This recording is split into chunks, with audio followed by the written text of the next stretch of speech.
Wow, what a group of guys, people and girls, excuse me. Awesome.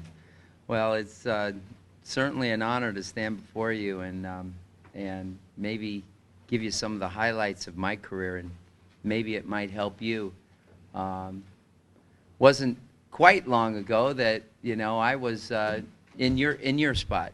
I mean, at one point I was a high school student. I know it may be hard to believe the way I look right now, but um, you know, I grew up in California, and Southern California, and uh,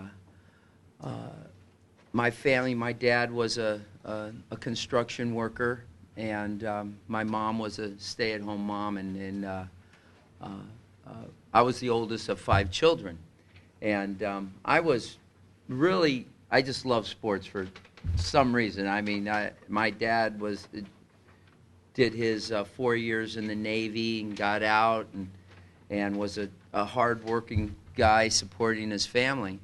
But I loved sports as I was growing up.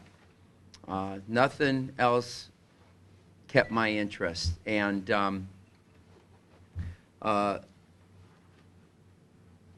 I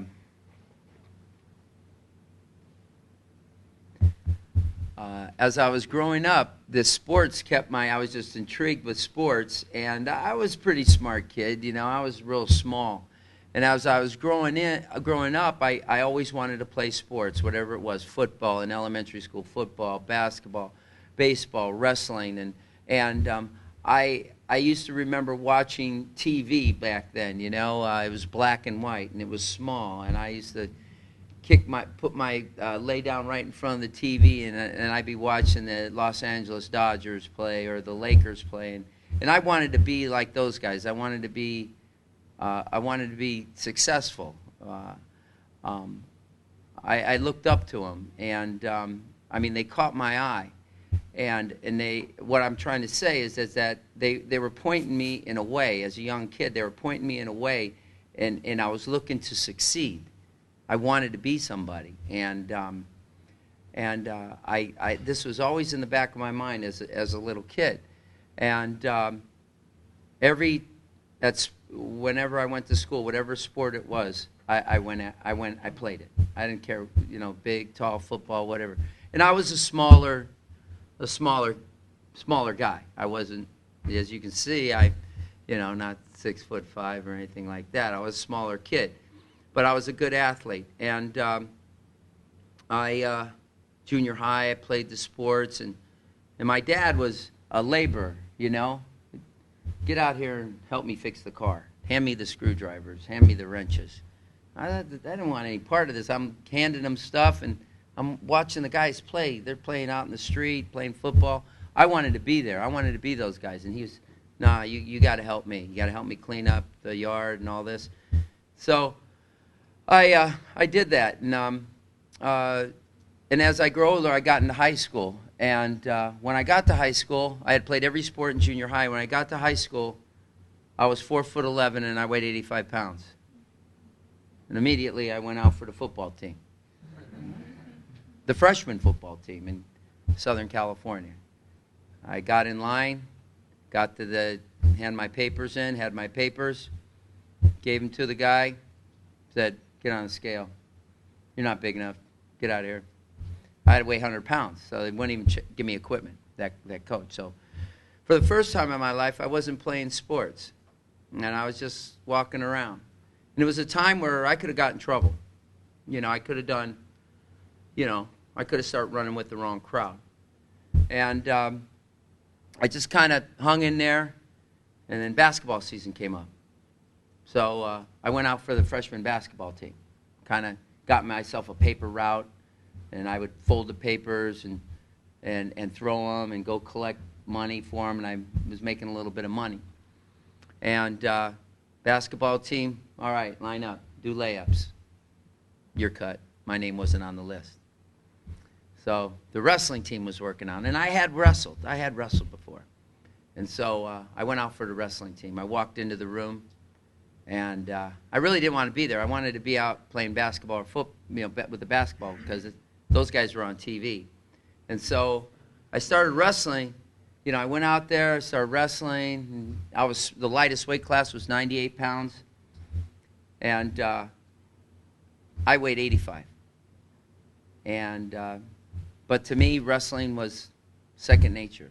I beat all the guys, and in a school of 4,000 people, there was about 9 guys in my weight. I beat the senior out, and I'm the starting 100-pounder, 98-pounder, and I'm a freshman. I weighed 85 pounds. And I started looking around. I was the only freshman that was starting, and I started listening to this guy that was my coach.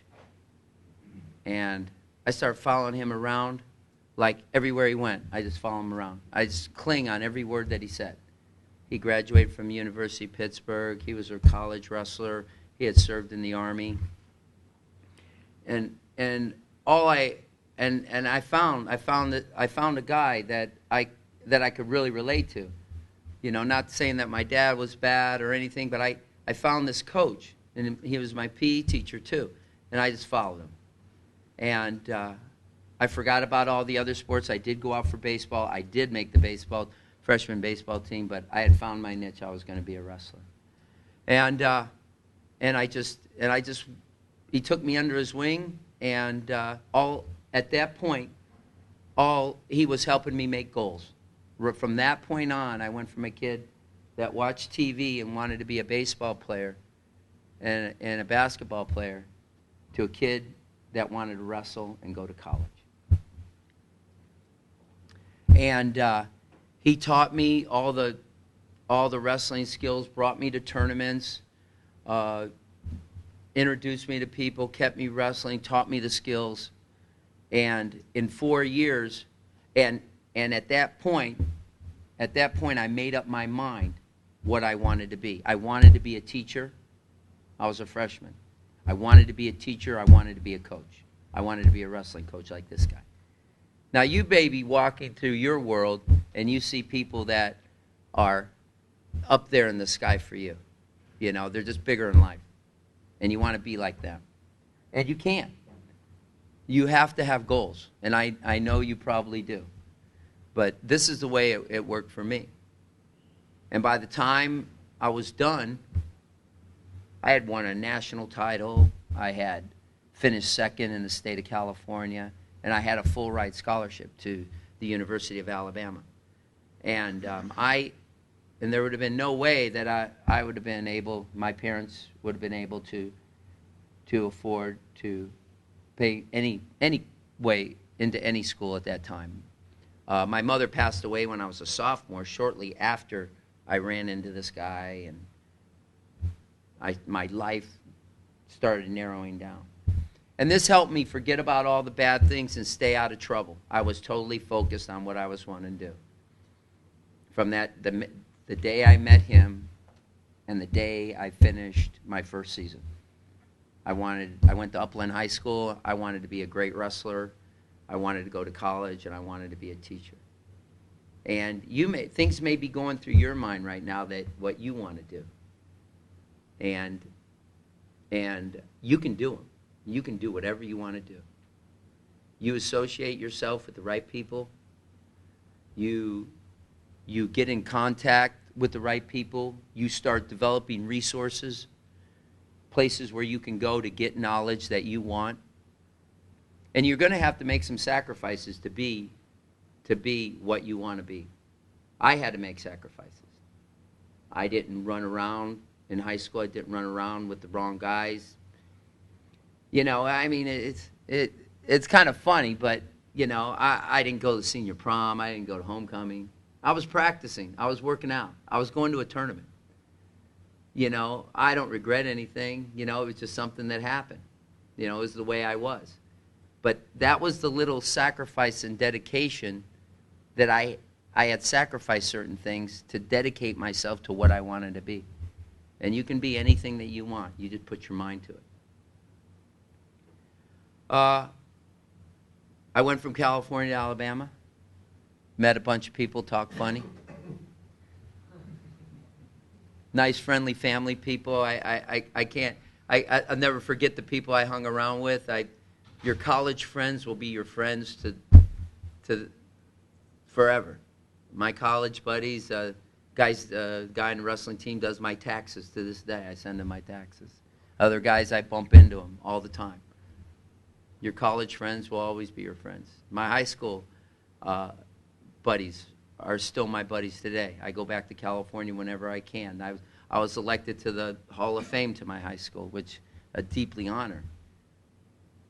From a 4'11", 85-pound freshman, that never played Friday night under the lights. But, you can be what you want to be. You can be anything you want to be. Just stay focused. I got to college, and I was consumed by the college life, but the second I stepped on Alabama's campus, I was the starter. And by the time I was a senior, I was all SEC all 4 years, starter all 4 years. I didn't win the national championship in college that I wanted to win, but, I gave it everything I got. But I walked out of there with my college degree and my teaching certificate. And, that at that point, that was a lot more valuable than winning that national championship in wrestling, because now I lead people. I help people. I help kids. I put my arms around them, kick them in the butt, push them to be great. And I got out of school, graduated, went back to my old high school and taught for a while. Got out of there, came to Florida, and got the job at Brandon. And still, I got the job at Chamberlain. I met a guy, and I went back, California, went to down.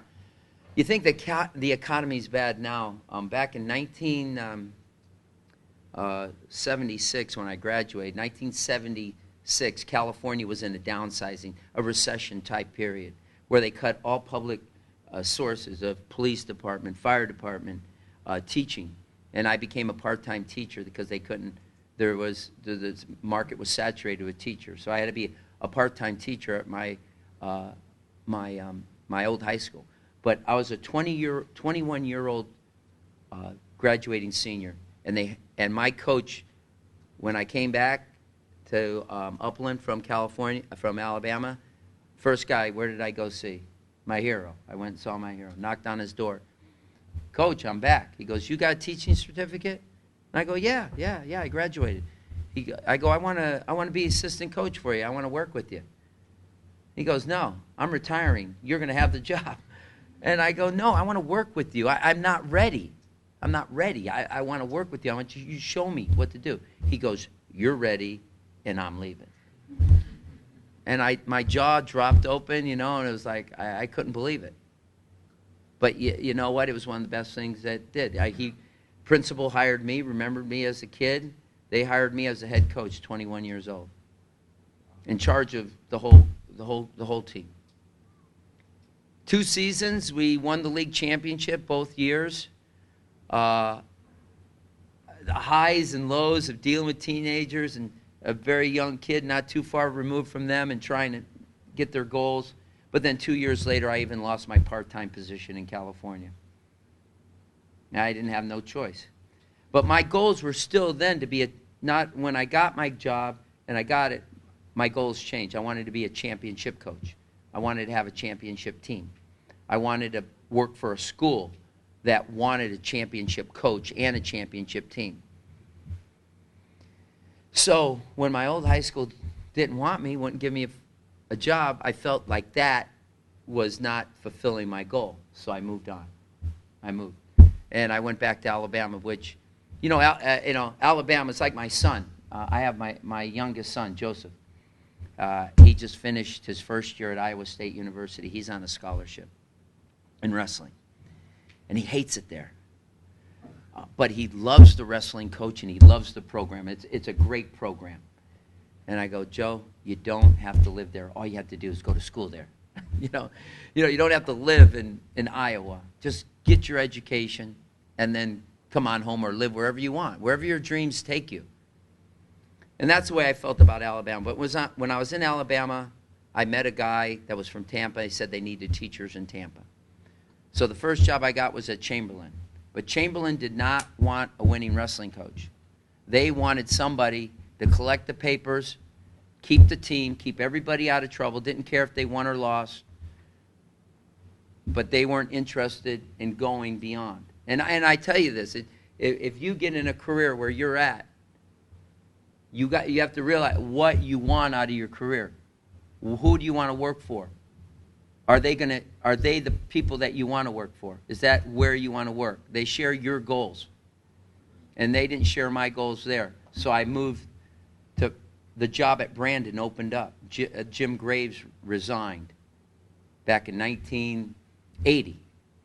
He had gone undefeated for 7 years. Their wrestling team had not been beaten in 7 years, and they won one state championship. And I was getting ready to leave Tampa, and Dr. Gorman, since passed away a couple years ago, a leading citizen in Brandon at the time, convinced me to apply for the job. So I applied for the job. And the principal was asking me questions, Mr. Orland Bryant, the principal at Brandon at that time. And after he asked me some questions, I said, he says, what do you want? I said, I want to live here in Brandon. I want to coach here for a very long time, and I want to win championships. Do you want to help me win? That's what I asked him. He said, I will help you win if you work good. You're a good coach, and you lead them. I go, I'll do that. So we made a deal. And I met my wife, got married, finished my 31st year at Brandon. Prouder, I couldn't be any prouder. Staying in the community, know the people in the community, go down to the gas station, you know that guy, you go get your car repaired, you know him, you taught his kids that you taught now work there. A very gratifying experience. Well, I coached at Brandon for how long was it? From 28 years. 28 years I kept the streak going. And you may know the story about the streak. When I got to Brandon, it was undefeated for 7 seasons, and the streak was 74. 74 straight wins by a wrestling team. When you line up against Durant or Bloomingdale or Armwood or someone like that, you beat them. Right? 78 seasons. Well, I took it for 28 more seasons. And the streak was up to 459 straight wins without a loss. 34 seasons undefeated wrestling. And then I formed a tournament, so people get jealous that you have this great record. So I made a tournament where everybody could come in and challenge us from everywhere. And one night in 2008, we got beat. The place was packed at Brandon, and we lost one match. In the last second, one of my wrestlers made a mistake, and the streak came to an end. And they've made a documentary about it. I mean, actually, they didn't make a documentary about it. That year, the year 2008, ESPN, or not ESPN, but Kelly Ripa and her husband, Mark Consuelos, who was a Bloomingdale graduate, decided to do a documentary on Brandon wrestling and their state titles and everything. And so they're filming us, and they thought they were just going to film us on a regular season of us just wiping out people, and suddenly we get beat, and they've got it all on film, and it's a documentary called The Streak, and it was nominated for an Emmy in 2008, and so it's kind of a wrestling groupie type of documentary. All the wrestling people throughout the United States know it, but it's heartwarming. It's about high school kids losing a streak that's 34 years old, and they have to deal with it, and they have to come back, and they end up winning the state championship, and they pick themselves up. We all pick ourselves up. But it's about life, winning and losing. And since then, at Brandon, they won the one state title, and I've won 21 state titles since then. And but the thing is that if you get your goals out there and you work hard at them, and you can achieve them. And to this day, I have when I got to Brandon and I had to win every season, that's a lot of pressure, right? You can't go 500, Coach. They used to joke, we're with you, win or tie, because the streak would go on if you tied, but not if you lost, you know. And so I just threw myself in the sport even more than what I had. I threw myself more, studying video, going to clinics, rubbing elbows with the greatest wrestling coaches in America. And one time, 1983, I went to Russia on an exchange trip with Canada because the United States didn't have a relationship with Russia at that time because they were still communism. So I went to learn more about wrestling because the Russians have one of the greatest wrestling teaching systems in the world to this day, and back then they did. They're just, for their scientific research in athletics, is unquestionably the top stuff out there. And so I go, I'm going to go. I read it in a magazine, called the guy up. The Brandon Booster Club paid my way. So I went to Russia for a month and studied there. And just, you know, I was, at the time I was 30 years old, and it just blew my mind away, all the stuff it was. It was just great. And then I've elevated myself. And then I've had the opportunity to coach both my sons in wrestling. That even makes that even gives you another dimension of the sports world. A lot of dads don't want to work with their sons because there's such a strong bond there between pushing them to the limit and loving them at the same time. It's a hard chemical balance to love them and then push them beyond their limits. But I've been able to do that, and that's another great thing that I've done, or been not done, but had the opportunity to do. But as being a leader, and now I'm someone that's looked up to, and that's a lot of pressure too. Okay? And if you want to be a great leader, you have to be honest. Okay? You have to be honest with yourself and the people around you. And you have to have good moral character. If you want to be a leader, you have to make a choice. There is a choice when you're confronted with things. You make a choice to do right or do wrong. And I'm in a situation where I meet young men every day, and I work them out hard. And I have to provide a strong moral character of honesty and integrity. And I know coaches that I would not, I just don't like to be around them because they compromise the rules. They compromise the rules of leadership. You know, there's a point of being flexible, and there's a point of being a great leader. And if you want to be a great leader, you have to be dynamic.